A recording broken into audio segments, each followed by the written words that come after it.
The 7-game losing streak is snapped. The Sacramento Kings return home after an 0-5 Eastern Conference road trip, and they host an Eastern Conference team, one of the best teams in the Eastern Conference, in the Brooklyn Nets, and defeat them. Doesn't matter that Kevin Durant didn't play because we know the Kings typically struggle against teams missing their stars, but the Kings do well to make life difficult for Kyrie Irving and James Harden. Get the W. It's a breath of fresh air, and Davion Mitchell continues to be incredibly impressive as a starter, with De'Aaron Fox continuing to miss time with his ankle injury. We'll talk about the impressiveness of Davion Mitchell, the potential long-term pairing of Mitchell and Haliburton in a starting lineup together, and a whole lot more. Let's see if I can remember how to talk about a win here on the Locked On Kings podcast.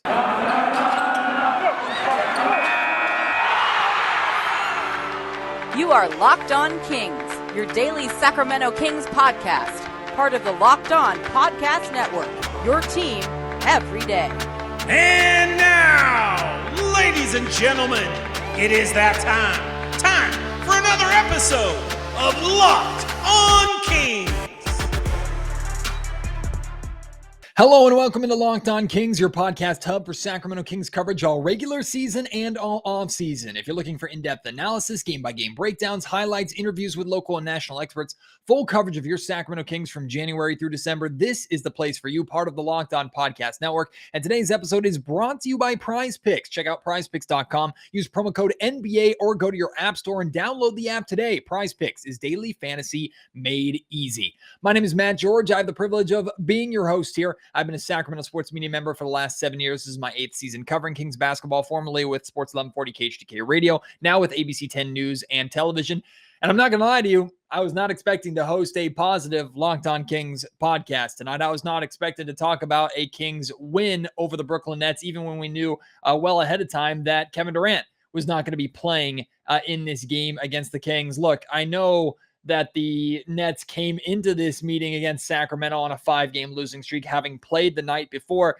That being said, I expected this to be a perfect get-right game opportunity for the Nets, and I guarantee you they were looking at this game as such. Hey, we're on a losing streak right now. We're struggling, but we're taking on the Sacramento Kings, and we know that the Kings shouldn't be too difficult for us to be able to defeat and turn our night around. And the Kings got off to a decent start. Game was pretty back and forth, and the Nets took, I think, up to a 10 or 11-point lead. They looked like they were in the driver's seat for a while for the majority of the second and third quarters. And then late in the third, Kings made a little bit of a push and then dominated, really, the fourth quarter. Kings looked like a completely different team, especially on the offensive end of the floor in the fourth quarter. I'm going to talk about that, the adjustments, the differences that I saw specifically happening off the ball with the Kings offense between the first 3 quarters and the fourth quarter. We'll get to that later. Plus, I want to talk about the great play of Chimezie Metu and Davion Jones and how they've continued to stay ready, how the Kings really built that fourth quarter push off of the backs of an effort that we have not seen from this Kings team in quite some time. But I want to make sure I'm talking about Davion Mitchell first and foremost, because since De'Aaron Fox has been out, and I believe this was his 6th straight game that he missed with his ankle soreness, and that's a whole nother conversation in itself. And a lot of people have been speculating about why Fox is missing time. Is he actively choosing to stay out? Are the Kings holding him out in an effort to raise their chances of losing games? I think De'Aaron actually was asked about it at shoot around either today or at during practice yesterday. And De'Aaron basically kind of dismissed the idea and considered it foolish and fabricated that he was intentionally choosing to sit out and was completely healthy and not playing. Although it sounds like the Kings have allowed De'Aaron to make some of the decisions in terms of the pain tolerance, which is really how it should be. If De'Aaron's waking up with pain and doesn't feel like he should go, he should have a say in that, of course. No word on if he's been medically cleared to play or not, and he's just choosing not to. Regardless, he hasn't been playing for a while. And I personally, based off of my understanding of De'Aaron Fox, the athlete, De'Aaron Fox, the competitor, De'Aaron Fox, the personality. Now, I don't know the guy that personally. We've had a few conversations that have nothing to do with basketball and mostly to do with video games, but I wouldn't call De'Aaron Fox a friend. I wouldn't say that I know who Fox is as a person beyond the professional athlete.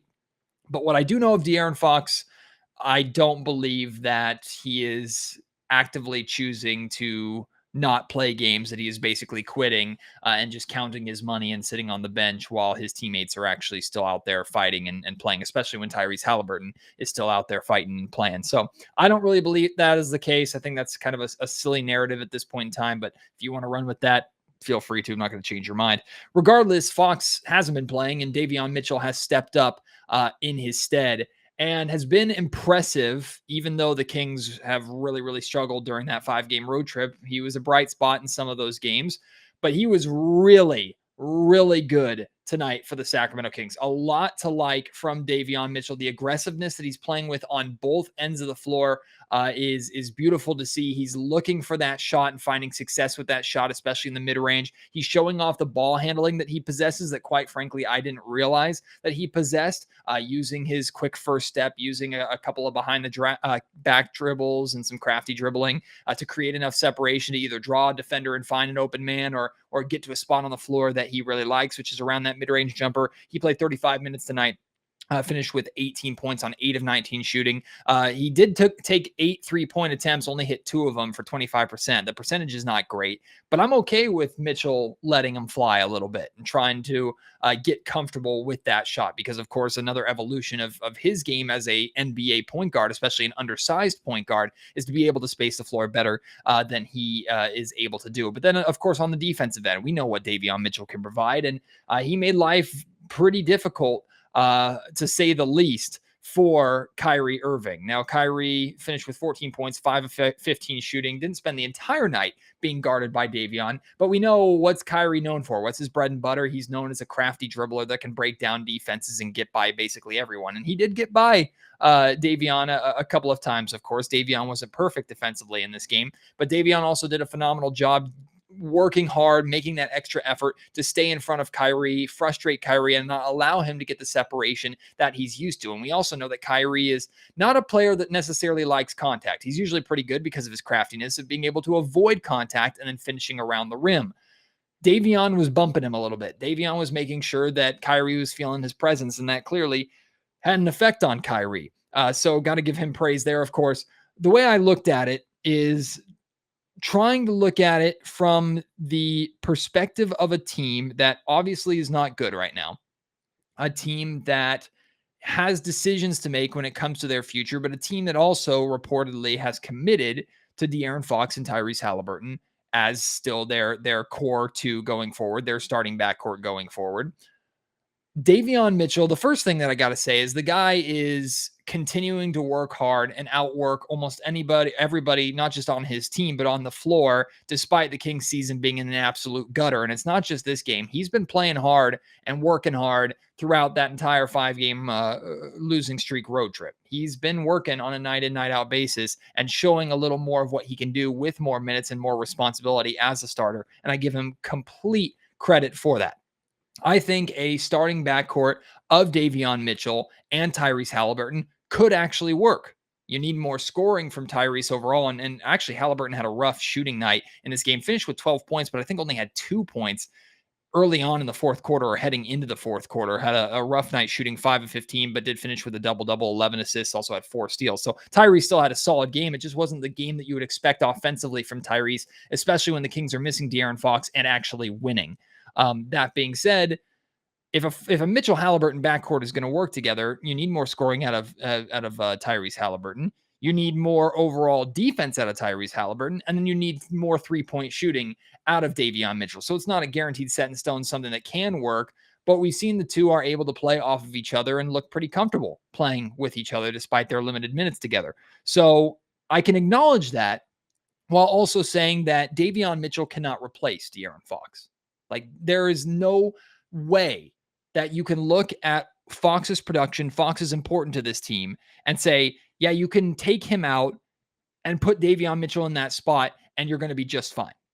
It's completely different. Davion Mitchell's game is very, very different from De'Aaron Fox. I mean, we know that even if Mitchell has had an effective game tonight offensively and had an effective few games offensively, Davion Mitchell cannot do half of the things that Fox can do on the offensive end of the floor. But he makes up for it, of course, with the consistent nightly effort that he gives defensively that Fox will only do from time to time. And I know that's a frustration for Kings fans about De'Aaron Fox. And that's been something that we've talked about plenty of times over Fox's entire career here on Locked On Kings. What I want to say is this. I liked the Haliburton and Mitchell starting backcourt. I think it has potential. I think it's not a horrible option, maybe only short-term option. I don't know about long-term. It's not a horrible option if the Kings were to move in a different direction and move on from De'Aaron Fox, which I think at this point is highly unlikely. De'Aaron Fox, I'd say, is like a 98% chance of still being a Sacramento King come February 11th. But let's also take a step back and let's enjoy a win like this, a very needed win like this, snapping a 7-game losing streak.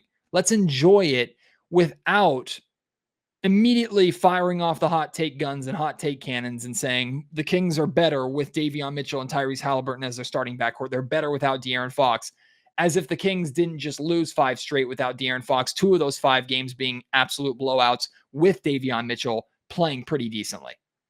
So let's pump the brakes on that a little bit. It's okay to be excited about what we've seen out of Davion Mitchell as a starter. He's making the absolute most of his opportunities. That's what you want to see out of a rookie. It's okay to like the idea of Mitchell and Haliburton as a backcourt, but let's not pretend that the Kings are better without Fox. Let's not pretend that Davion Mitchell is a De'Aaron Fox replacement, because he's really not. But we can still celebrate what Mitchell has done, and you can see why the Kings valued him and took him at number 9, despite the fact that they already had 2 established guards in Fox and Haliburton. And maybe Davion Mitchell is raising his trade value, although I too would be very surprised if the Kings were to move on from him. We do have to talk about how the Kings played in the fourth quarter. I want to talk about the distinct differences I noticed off the ball between the Kings in the first 3 quarters and the fourth quarter. Talk about Metu and Jones. Even talk a little bit about Buddy Hield. I have some positivity and some praise to give Buddy Hield's way. I'm going to get to that in a little bit. Plus, at the end of the podcast, I want to talk about fan attendance. It was another relatively empty night in the Golden One Center. And naturally, that got picked up on social media, and that caused some, for lack of a better term, clueless NBA fans outside of Sacramento to question the fan support here. And I have something briefly that I want to say about that, because it's really not worth more than just a couple minutes of my and your time. That's all still to come. But right now, today's episode of the Locked On Kings is brought to you by Prize Picks. Prize Picks is easy to use. It is such a fun daily fantasy sports option out there for you. In fact, probably the easiest and best daily fantasy sports option for you out there. If you're looking for daily fantasy options for the NBA specifically, you need to try the award-winning app Prize Picks. Prize Picks is daily fantasy made easy. I love this. I love this app. It's my favorite way to play fantasy basketball now, without a doubt, because it's so easy to use. You pick 2 to 5 players and an over-under on their projections, and you can win up to 10 times on any entry. It's just you versus the projected numbers. I'm not playing against anybody else, just me versus the house, basically. But the house doesn't have a massive advantage on me. Entries can be made in 60 seconds or less, so it's super quick. I can recognize, hey, Davion Mitchell's having a good night tonight, and take the over on his scoring numbers. Prize Picks is safe. They offer fast withdrawals, so you'll get your money when you win, and you can use their award-winning app on both the App Store and Google Play right now. Prize Picks also offers a variety of options, every prop that you can think of in the NBA, from points scored to rebounds to steals and so many more. And then, of course, you can use Prize Picks to bet on football games, other sporting events, and you can do that at the same time. Mixed sport entries at the same time is one of the great things that Prize Picks allows as well. For a limited time, Prize Picks has an exclusive no-brainer of an offer for all of our Locked On Kings users and listeners. You can get $50 for free if a player in your first Prize Pick entry scores a single point. It's that easy. It's a free $50. It's going to happen. But you must use code NBA to get that money. Again, use promo code NBA to get $50 free if a player scores a single point in your first entry. Make sure you are taking advantage of that deal and have some fun, win some money with Prize Picks. Today's episode of the Locked On Kings podcast also brought to you by TurboTax. It is tax season. And I know that's stressful and chaotic for many of us. Maybe it's terrifying for you Like, quite honestly, it's terrifying for me. I know nothing when it comes to taxes, and I have a constant fear that I'm doing things wrong, filling out my taxes wrong, that I'm going to be audited. And even if I look forward to those massive returns every single year, or even basic small returns every single year, that extra bit of cash sometimes is not worth the hassle and the stress of tax season. Well, TurboTax is there to help make things as simple as possible. It has helped me and my family out, especially now that we are new parents, and adding that whole layer to our taxes situation.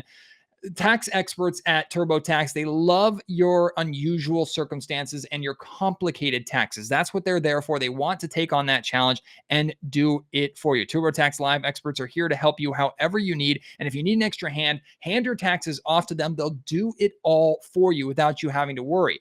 TurboTax Live experts, they love an interesting life, and that can mean an even greater refund. They can find each and every single way to maximize the amount of money that you're getting out of your tax return. Be sure to visit TurboTax.com to learn more. You do your thing. They've got your taxes into it. TurboTax Live. How many times on the Locked On Kings podcast this season have I talked about, we know the Kings defense is bad and was supposed to be bad. We were hoping it would be a little bit better than what it was last season, but we knew it was not going to be good. But the offense, we've always had high expectations for. We were told the offense was going to be fine, and it hasn't lived up to that. Well, I'm going to continue that conversation a little bit today, even after a Kings win, but from kind of a different perspective. When we watch offense, most of the time we pay attention to the guy who has the ball. And of course, you need the ball to score. But what happens off the ball offensively has a significant effect on two things. One, the pace of the game, and two, the overall quality of a shot or scoring opportunity that you have. And it's not just a Kings problem, because the Brooklyn Nets did this a lot tonight as well. They did it a ton in the fourth quarter when everybody was just standing around watching James Harden, who was terrible tonight, and Kyrie Irving just chuck up threes and shoot themselves out of the game. But it frustrates me how often I watch the Kings on offense, especially in the half-court offense. Watch what happens off the ball. Watch one player, watch every player. Just don't pay attention to the guy holding the ball. Because with the exception of maybe one other guy, a big man setting a screen for the ball handler, the Kings' movement offensively is normally minimal at best. And what I mean by that is you have guys standing around the perimeter just kind of floating and hovering and waiting for the ball, paying attention, but not doing anything more. Now, there's a fine line between spacing the floor and giving your guard room to operate, or your big room to operate on the inside, not clogging the paint and giving yourself as much space as possible to run an effective offense. That's just modern NBA offensive theory and strategy.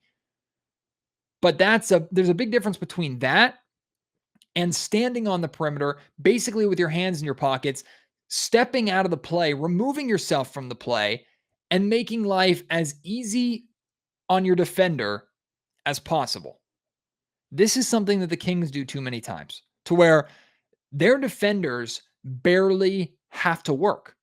If you watch, and I'll use Harrison Barnes as an example. It's not just him. It's not just Buddy Hield. It's not just any one guy. But let's say Harrison Barnes is standing in the corner. That's where you want Harrison Barnes for a kick out.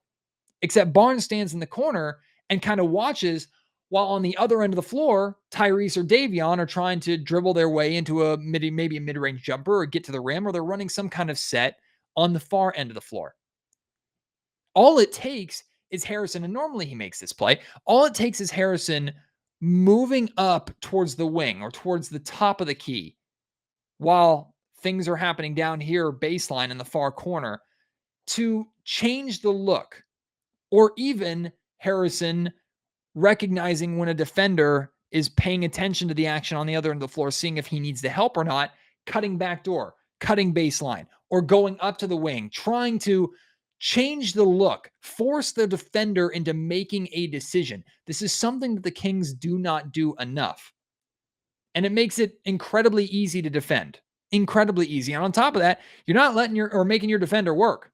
Your defender is basically taking a mini breather every time they're on the defensive end of the floor. So if you're a team that likes to play fast, likes to play with pace, and wants to try and tire out your opponents, you're really sabotaging yourself.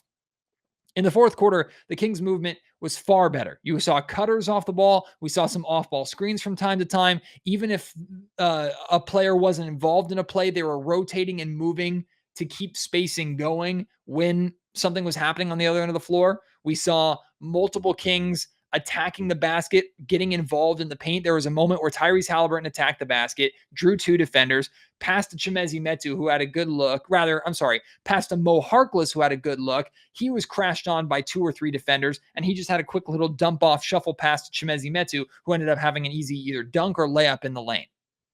Like that is good ball movement. That is good effort. That takes communication. That takes a team being on the same wavelength. But that is so much better than had Tyrese Haliburton attacked and either had to kick the ball out to Mo Harkless, who we know has struggled from shooting the three-point range, or maybe Mo is still in the paint and gets that ball and is forced to shoot over 2 defenders or dribble the ball out if Chimezie Metu isn't there because he's standing on the perimeter with his man on him. Movement off the ball is so important. And I don't know if it's something that is too complicated for the Kings to grasp overall. I don't know if this team is sometimes too lazy to make those extra efforts. I understand it could be hard to do that for 82 games in a season, especially when you're the dog days of a 7-game losing streak. But it's something that I personally would like to see more out of the Kings offense. Davion Jones and Chimezie Metu are such a fun story for the Sacramento Kings. And the two of them were so important in the Kings outscoring the Nets 29-15 in the fourth quarter, in the Kings in keeping the momentum for the Kings after they built up to a 10-point lead. The Nets would score a couple of baskets to get it down to 8 or to 6. And I think it was Chimezie Metu who had a clutch 3-point play to make it a 9-point game again and really take the wind out of the sails of the Nets with like 2 or 3 minutes remaining. Metu and Jones have not always been great. They've had their fair share of struggles. But at the same time, the two of them have proven to continue to be hard workers and be, if nothing else, reliable. Now, being reliable doesn't mean that you don't make mistakes. But Chimezie Metu and Davion Jones, I feel when they're in the game, I know what I'm going to get out of them. I know what their pitfalls are. I know what their shortcomings are. I know they might not be better than a Rashawn Holmes or than a Harrison Barnes. But I know what I'm going to get out of the two of them, which is effort and intensity. And this Kings team has been lacking both over the last couple of weeks. And the fact that Chimezie Metu was a 2-way contract last season, the fact that Davion Jones had 2 10-day contracts last season, then both were offered guaranteed contracts coming into this year, but still came into training camp at the bottom of the rotation behind Tristan Thompson, behind Marvin Bagley, behind Alex Len, behind Rashawn Holmes. And yet here they are when the Kings are in the absolute dumps on a 7-game losing streak after just a horrific January. Here they are playing hard and helping drag this team out of a 7-game losing streak. Got to give them a lot of credit for that. And I have to give a lot of credit to Buddy Hield. I've bagged on Buddy Hield more than any other King this season.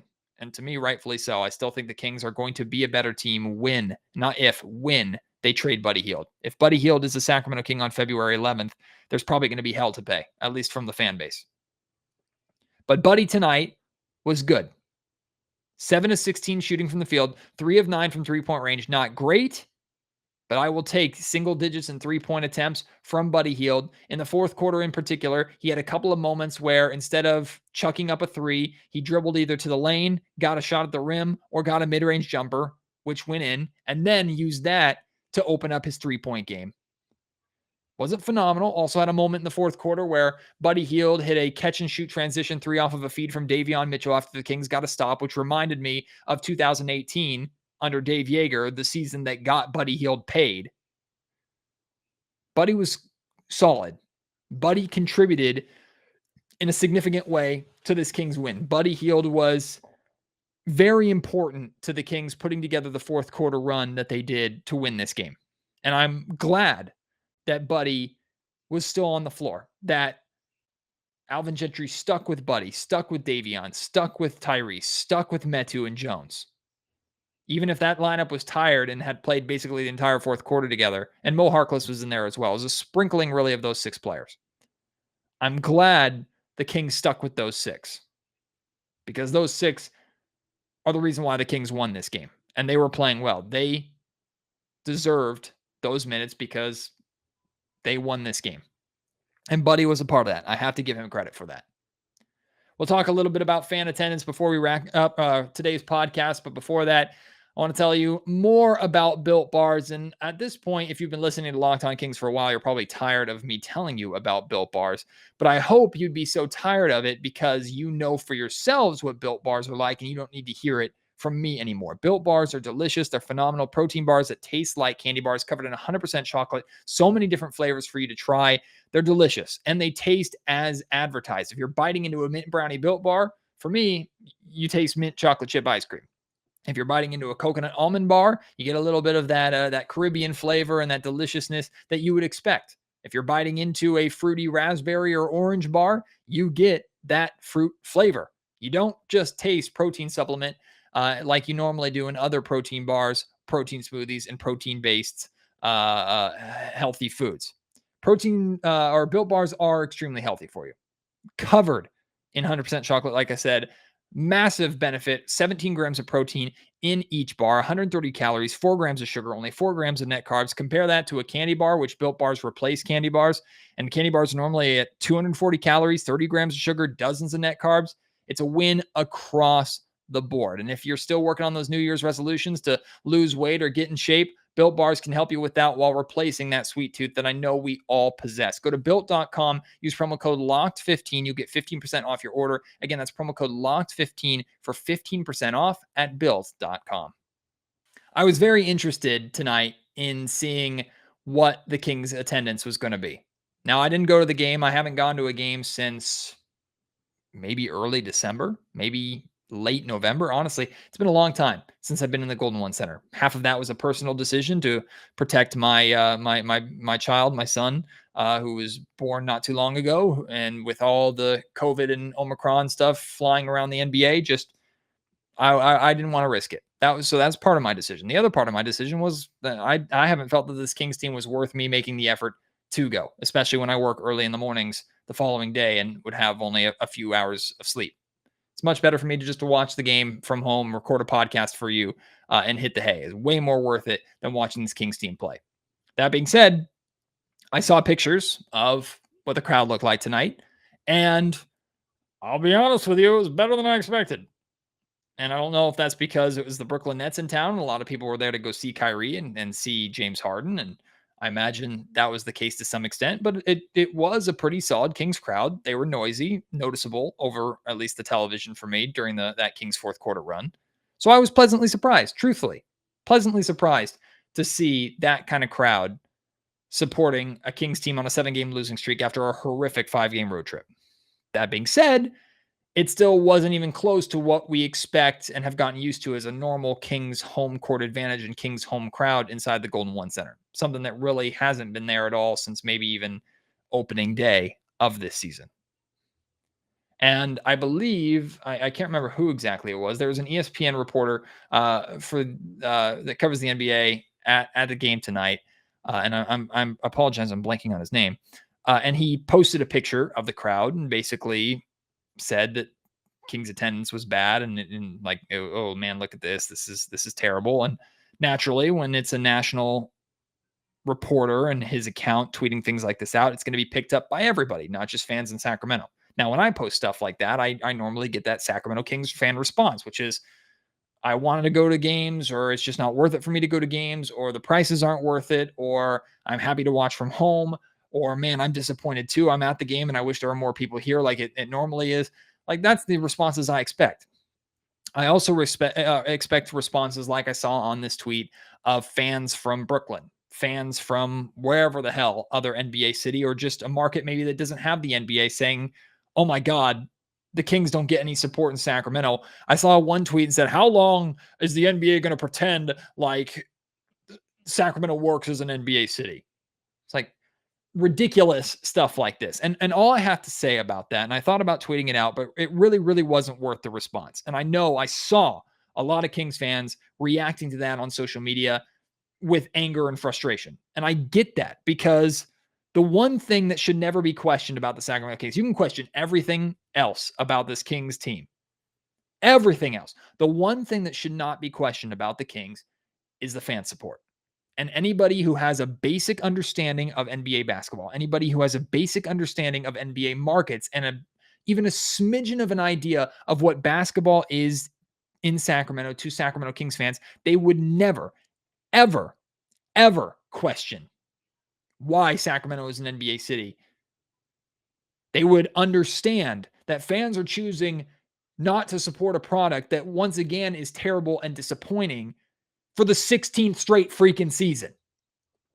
It's more than justifiable for fans not to spend their money and their time to go to a Wednesday night game for a team that just won their 19th game, a team with playoff aspirations coming into the season that is now looking at the cellar of the Western Conference again. If people cannot grasp that and people don't understand that, let them not understand. Don't bother in trying to explain it to them, because they probably don't care enough to listen anyway. Because if they paid attention, they would know that Sacramento fan support has been better than other small and medium and some large markets who have had significantly more success than the Kings have had in the last 2 decades. Really all I had to say about that. Don't let that stuff bother you. Even if it bothers me a little bit, we really shouldn't. Because anybody with a brain, any player, anybody you ask about Sacramento who has been around the NBA and who understands the NBA will tell you, man, it sucks that the Kings continue to be bad, because that's one of the best fan bases in the NBA and they deserve better. How many people have we heard say that? Former players, current players, coaches. How many people have we heard say that exact thing? Way more than we've seen tweets from Joe Schmo, fake NBA fan, or clueless NBA fan beyond a couple of teams saying Sacramento isn't a good NBA market. All right, enough of that negativity. Let's get that crap out of here. The Kings won a basketball game, okay? We can end tonight's podcast feeling good. We can be positive.